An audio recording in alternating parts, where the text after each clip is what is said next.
Dan and I have been married for 3 years and 8 months ago welcomed our amazing son into the world. He was very planned and wanted, and motherhood had been transformative for me. I was able to take for 1/2 months maternity leave before going back to work. Without going into too many details, we both work white-collar jobs that require professional attire. A normal workday look for me is a skirt or pair of slacks, a silk blouse, pumps or boots depending on the weather, but always with a heel because I'm 5'0", maybe a blazer if I have a big meeting. Dan wears a suit almost every day. I also style my hair and do some makeup for work every day. This is what I wore before our son was born and what I continue to wear. Dan and I are pretty even in sharing parenting duties. I tend to take mornings because I'm more of a morning person than Dan. A normal morning for me starts early: short workout, shower, get baby up, get baby ready and baby off to Dan because the daycare is on Dan's way to work. I'm normally dressed at the tail end of this process, but I keep my robe on over my clothes in case my son wants to give my outfit something to remember him by on our way out the door. For the last month or so, Dan has been more irritable than normal in the morning. There have been side comments if he gets up and I'm drying my hair or getting dressed. Basically, if I'm not 100% focused on my son in the AM. Our son is happy playing and supervised, so I just chalked it up to morning moodiness, but it's been getting worse. Last night, I brought it up in what I thought was a neutral, non-confrontational way. Basically, his answer was this: his mom was 100% a mom after her kids were born. She gained a fair amount of weight after she had kids and never tried to lose it. She wore sweatpants every day and works a job where she wears a uniform, so if she wasn't in her work uniform she was in sweats and a t-shirt. She never did her hair or makeup. Her entire identity was being a mom, and she shared with me how hard it was to watch her kids start their own lives.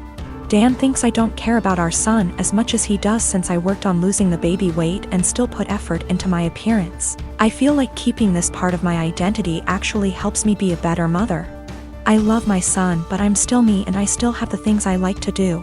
Dressing well, my identity actually helps me be a better mother. I love my son, but I'm still me and I still have the things I like to do. Dressing well, blowing out my hair and doing my makeup are therapeutic to me.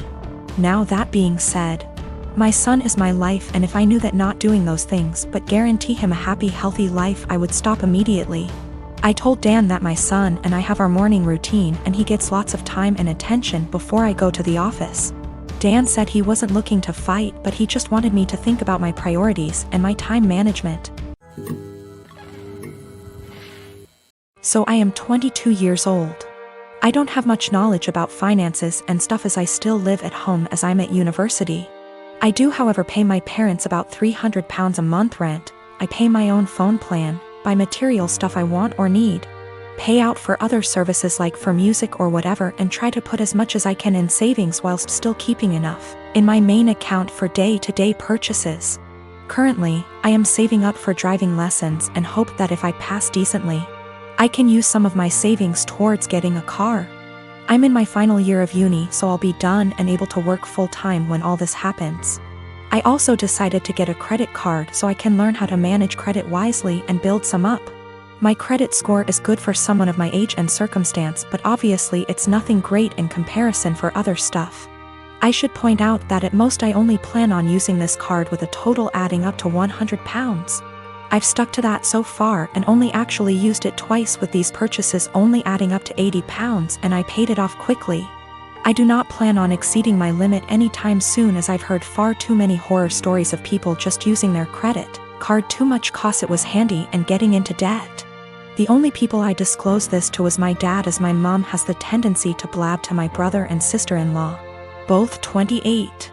She happened to overhear us talking one day, and before I knew it, my brother and sister-in-law got wind and asked me if they could use it. They both admitted they had debt spurred on by excessive credit card use and thought that since I basically had nothing owed on mine, it was free money. I told them quite politely that I was really uncomfortable with that idea and that I would owe the money, and I can't magic up that kind of money. Things went quiet until a few days later they both turned up at the house. They were nice to start with, but basically started demanding I let them use the card, and they tried to manipulate my mother into guilting me into doing it. I got really angry, and when my brother said I owe it to them because they used to babysit me up until a couple of years ago, I laughed in their faces and walked out. When I came home, I learned they tried to manipulate my dad and he kicked them both out.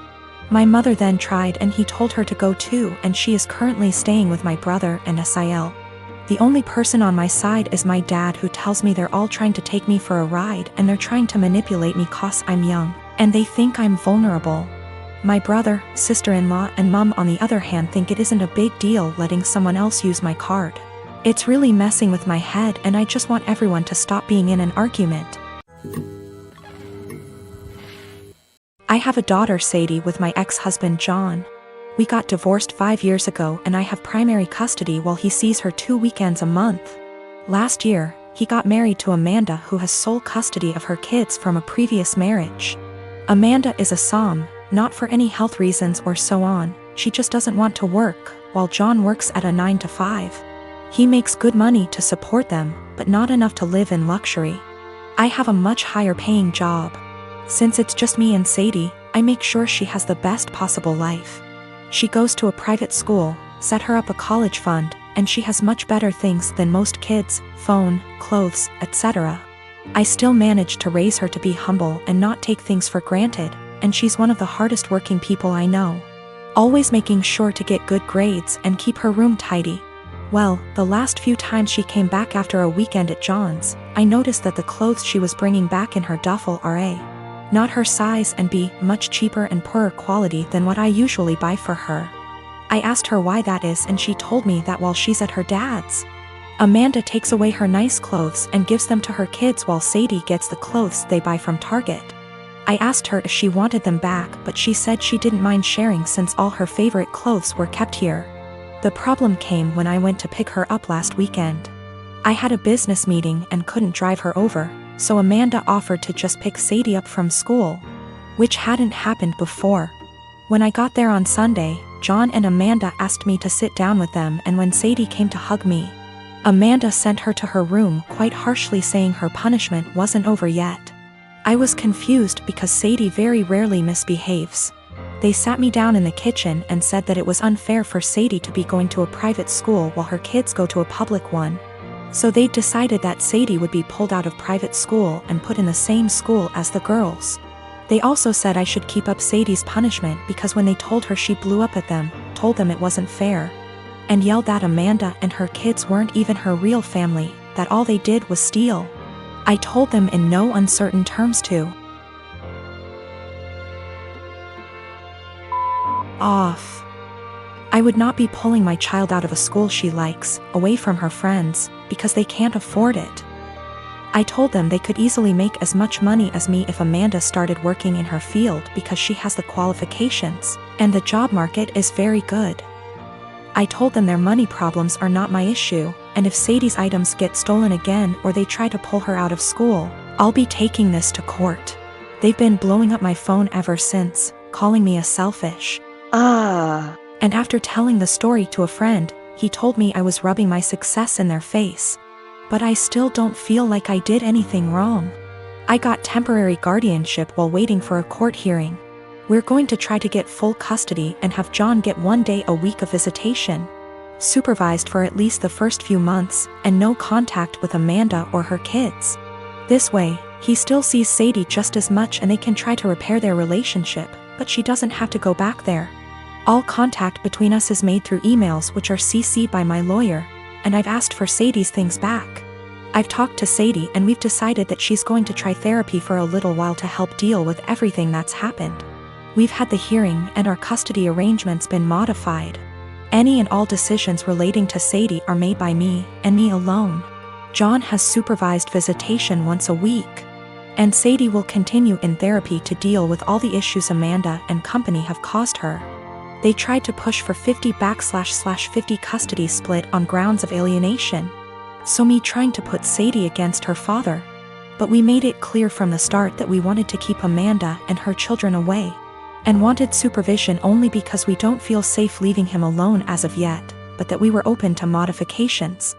Thanks to that, the proof of stealing, and Sadie's therapist's testimony, their claim was thrown out pretty quickly.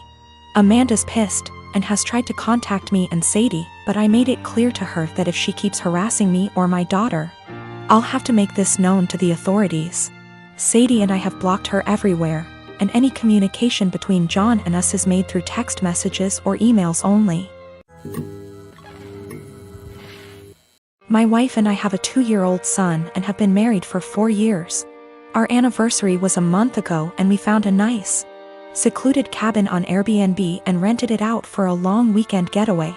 My wife asked her parents if they would be willing to watch our son, and they agreed as long as we dropped him off at their house. That worked for us since it was on our way anyway. I was raised Lutheran and my wife was raised Catholic, but neither of us currently go to church and have not had our son baptized. My mother-in-law knows this and hates it. She thinks our son needs to be baptized or he will burn in hell. She's that kind of Catholic. So we go on our trip, and when we pick up our son and ask how the weekend went, mother-in-law says everything went fine and that she has saved my son's soul from the devil. I ask her what she meant and she says she had our son baptized that morning at her church. I tried my best to keep my cool so I didn't scream at mother-in-law in front of my son, but I pretty much grabbed my son and left. On the car ride home I was fuming and told my wife as calmly as I could that this would be the last time her parents have our son unsupervised. She tried to downplay what her mom had done, but I told her we need to wait until we get home to talk about it because I'm not fighting in front of my kid. When we got home and had a chance to talk about it, things got heated. I told my wife I no longer trust her parents with our son, and that if they did something like this behind our backs, I can't trust them to respect our wishes as parents in the future. I said this was a huge breach of trust and I will forever look at her mom differently. She continued to try to defend her mom, saying that she was only doing what she thought was best for her grandson. She even downplayed it by saying that it's just a little water and a few words and we don't go to church anyway, so what does it matter? I told her that under no circumstances will I allow her parents to watch our son by themselves again. I said that we can still let them see their grandson, but only if we are present. I also said that if she doesn't see what the big deal is with this situation, that maybe we aren't on the same page as parents and maybe we need to see a counselor. She started crying and said that this isn't the kind of decision I get to make on my own, and I'm an asshole for trying to tell her what kind of relationship her parents can have with our son. I told her that I no longer have any trust or respect for her parents and that I don't know if there's anything they can do to repair that. I told her what her parents did was unforgivable in my eyes and they put themselves in this position to lose privileges with our son. She's been trying to convince me to change my mind for the last month, but I'm not budging. To me, this is a hill I'm willing to die on.